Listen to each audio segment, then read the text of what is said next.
Assalamualaikum warahmatullahi wabarakatuh. Selamat pagi anak-anak. Perkenalkan, nama Ibu Dian Mauliza yang akan mengajar di kelas 10 IPS 3 mulai dari hari ini sampai bulan Oktober. Pada pagi hari ini, saya akan menjelaskan tentang hasil-hasil dan nilai-nilai budaya masyarakat praksara di Indonesia.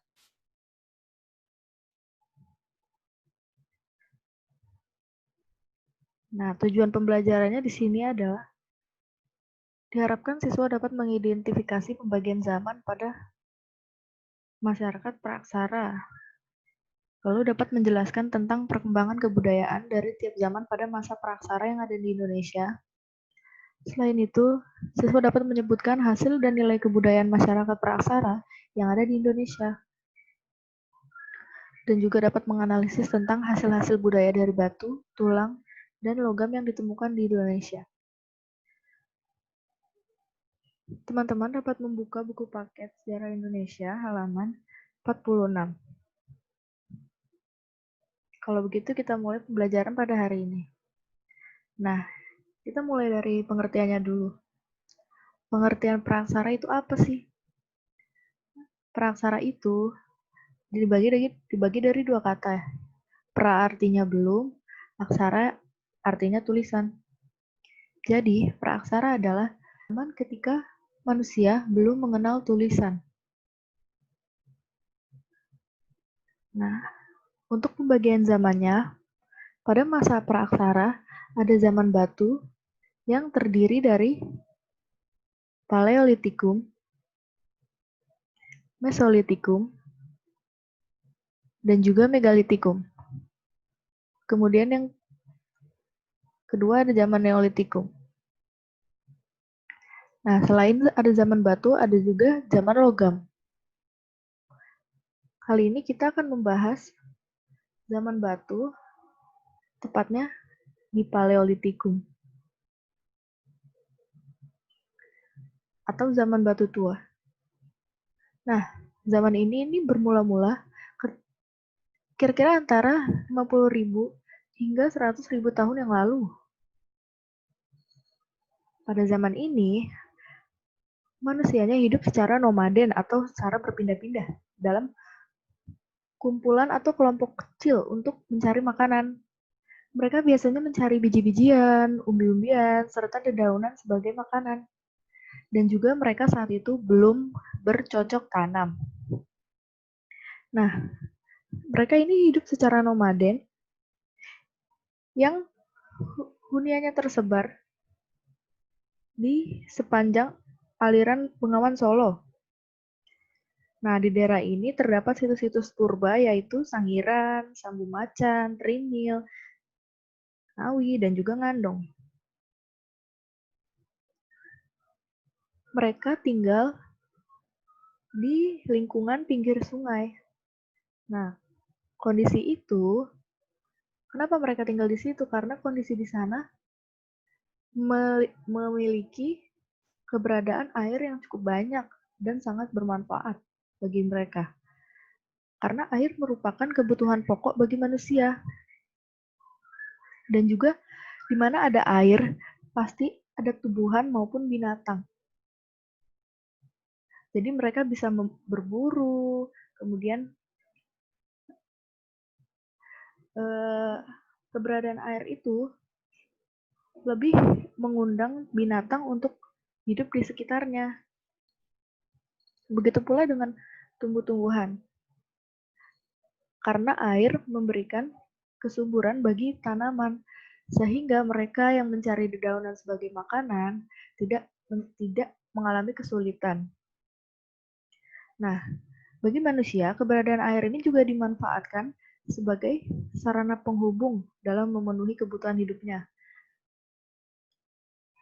Melalui sungai, manusia dapat melakukan mobilitas dari satu tempat ke tempat lainnya. Biasanya mereka berpindah-pindah dengan menyusuri sungai ini.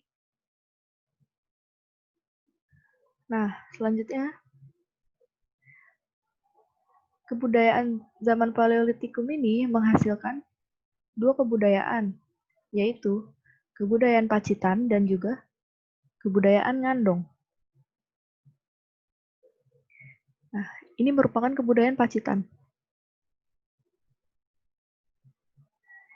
Saat itu, alat-alat batu yang terbuat dari batunya masih kasar, dan juga bentuk ujungnya agak runcing, tergantung untuk apa kegunaannya. Nah, alat-alat batu ini ada kapak genggam atau kampak perimbas, di mana kegunaannya untuk menusuk binatang dan juga menggali tanah ketika mereka manusia-manusia Paleolitikum ingin mencari umbi-umbian. Dan juga ditemukan chopper sebagai alat penetak. Nah, kebudayaan Pacitan ini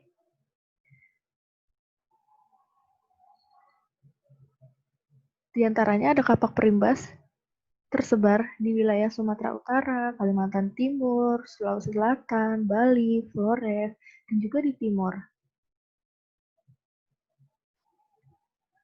Namun kebudayaan ini berkembang di daerah Pacitan, Jawa Timur,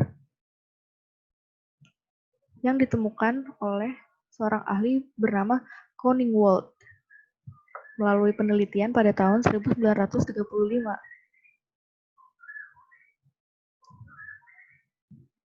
Nah, di Pacitan ini juga ditemukan alat-alat serpih. Anda dapat melihat fotonya pada halaman 56 buku paket sejarah Indonesia.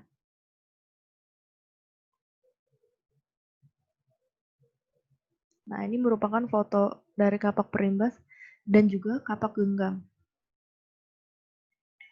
Kapak perimbas atau chopper ini sebagai alat batu inti atau serpi yang dicirikan oleh tajaman monofasial yang membulat.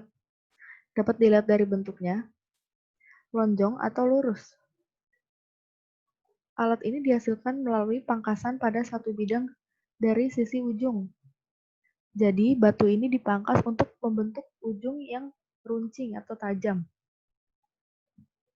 Ciri-ciri yang membedakan kapak perimbas dengan serut adalah urutan di mana serut yang kasar dan masif digolongkan sebagai kapak perimbas. Sementara yang halus yang berada di sebelah kanan dan kecil digolongkan serut. Nah, kemudian yang kedua ada kapak genggam. Alat bantu inti yang dicirikan oleh bentuk alat yang persegi atau bujur sangkar dengan tajaman yang tegak lurus pada sumbu alat. Kapak genggam ini ukurannya lebih besar biasanya dari kapak perimbas. Nah, selanjutnya ada kebudayaan Ngandong.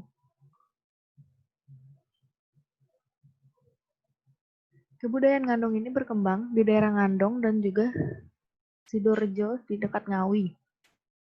Di daerah ini banyak ditemukan alat-alat dari batu dan juga alat-alat dari tulang. Persebaran artefak dan peralatan Paleolitikumnya cukup luas, yaitu di daerah-daerah Sumatera, Kalimantan, Sulawesi, Bali, Nusa Tenggara Barat, dan juga Nusa Tenggara Timur, dan juga Halmahera. Hampir di seluruh wilayah Indonesia. Di daerah ini ditemukan banyak alat-alat dari batu dan juga alat-alat dari tulang.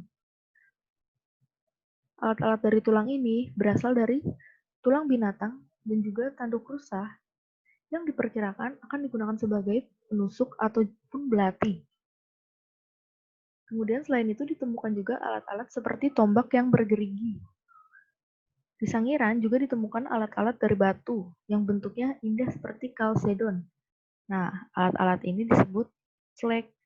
Nah, perbedaannya dengan kebudayaan Pacitan, kebudayaan Ngandongnya alat-alatnya lebih tajam, dapat dilihat di flek lebih runcing, dan juga artefak tulang yang berasal dari binatang ini terlihat sangat tajam, memang fungsinya untuk menusuk atau sebagai tombak.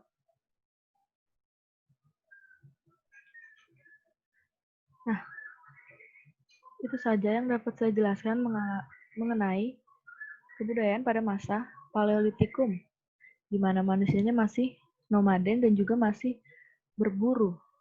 Mereka tinggal di pesisir sungai, di mana terdapat air yang dapat membantu mereka untuk memenuhi kebutuhan hidup. Itu saja yang dapat saya jelaskan pada hari ini. Kurang lebihnya mohon maaf. Apabila ada yang ingin ditanyakan, hubungi ketua kelas dan akan disampaikan kepada saya. Cukup sekian. Kurang lebih mohon maaf. Assalamualaikum warahmatullahi wabarakatuh.